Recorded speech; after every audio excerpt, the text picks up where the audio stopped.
Yan, binabalot na yung isang paa. Para ka na para-light na ano dyan, inopera ka. Tapos mo, Ate Mayra. Yeah. Idadagdag ni ate doon niya sa pinso. Kakaiba eh, kaya na. Doktor, kapalalo. Isang hindi na ngay kayo limang pamilya. Ate, di lang, 10. Wala nga yan. Pwede ka, hindi, pwede sa piyesta yan. Oo naman, no? Pag hanggang din eh. Kain mo ng gano'n. Kaya din eh.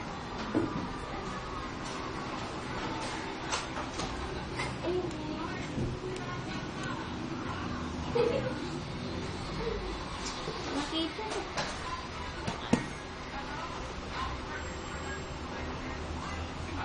Si ate, pabot niya ng ano? Tawag siya. Huwag sa atin.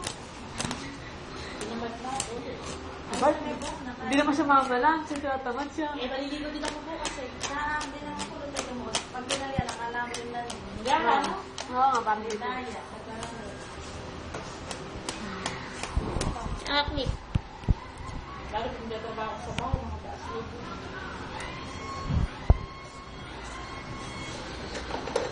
Nakatulog sabi kanina. Ba't hindi ba ko siya kumain kanina ng todo? Dito ba hindi? Kanina? Hindi, pero... Sandali, kanina. Kanina. Wala ka. Siguro, ano lang yan. Nasa kwarto ko din, hindi niya alam kasi. Balutan mo. Oo. Na? Ang laki ng tuwalya.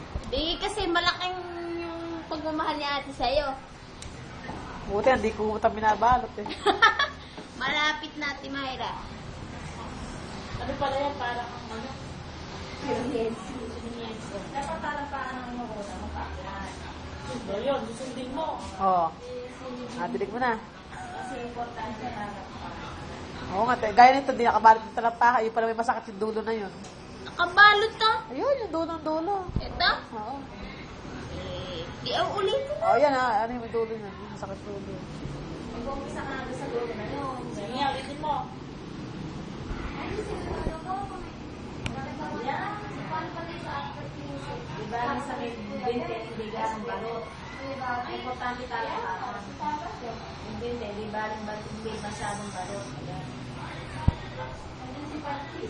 Oo, kumakas. Ayun, Sa